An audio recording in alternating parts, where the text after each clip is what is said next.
There's a planned, a 3-day truckers protest, if you will.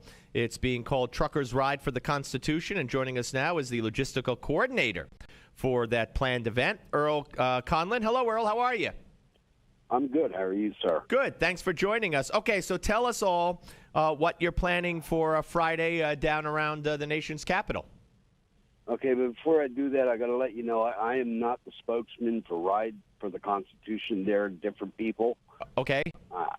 I'm just one man doing what I think is right, and people seem to be following me a little bit here. So are you the coordinator for it? Not at all, no?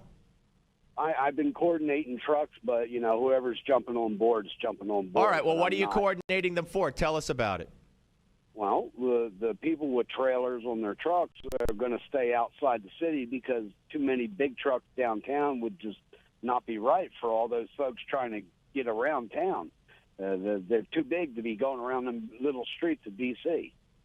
But everybody that does not have a trailer, cars, trucks, bikes, motorcycles, whatever, they can get into downtown. But the big trucks with trailers have to stay on the outside and do their thing out there. However, I also got to mention that I told the U.S. News that we were going to be 3 lanes deep, bumper to bumper, nobody in, nobody out.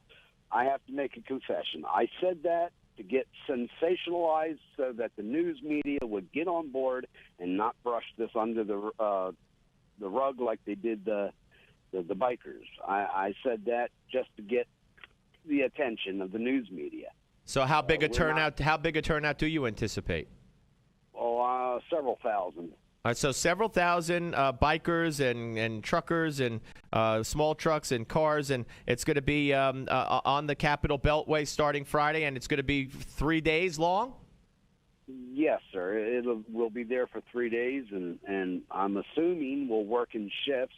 All right, what's the purpose, though, Earl? What's the purpose of this? What do you hope to accomplish? The powers of D.C. We want to make sure D.C. knows that the people ain't going to get ignored, ain't going to get laughed at, and ain't going to be called names like Harry Reid likes to do. And we are dead serious that our people in government, from the president to the local office, need to start obeying that Constitution. And that's the reason we have all the problems we have, because for the past 100 years, they've been just ignoring that Constitution and getting farther and farther away. This government shutdown thing. We would not have this conversation if the Congress and the Senate was balancing that budget. I propose that we take their perks away and put them on minimum wage until they got that budget. Are you calling for their arrest of some of these congressmen and politicians as well? If the shoe fits, if somebody's keeping the veterans from getting their benefits because he's being stubborn, well, that makes him a criminal. He's not operating inside the Constitution. And if you're outside the Constitution, that makes you an outlaw. So and therefore, if our police had the cojones that they like to believe they have, they would obey the law and go and arrest somebody for violating their oath to office and blatantly walking on the law. So who would you like to see arrested right off the bat?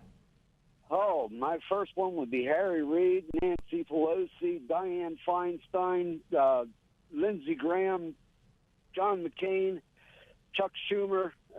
You're an equal out. You're a bipartisan. You're a bipartisan sheriff, I guess. Do you anticipate?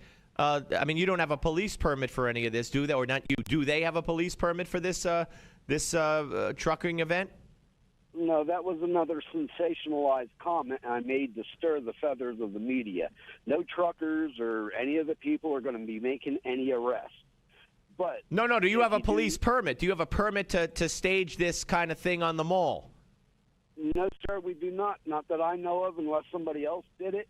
As far as I know, it's an act of civil disobedience. All right, Earl, we'll catch up with you. I could be wrong. All right, we'll catch up with you again on Monday, see how it went, if that's okay with you, all right?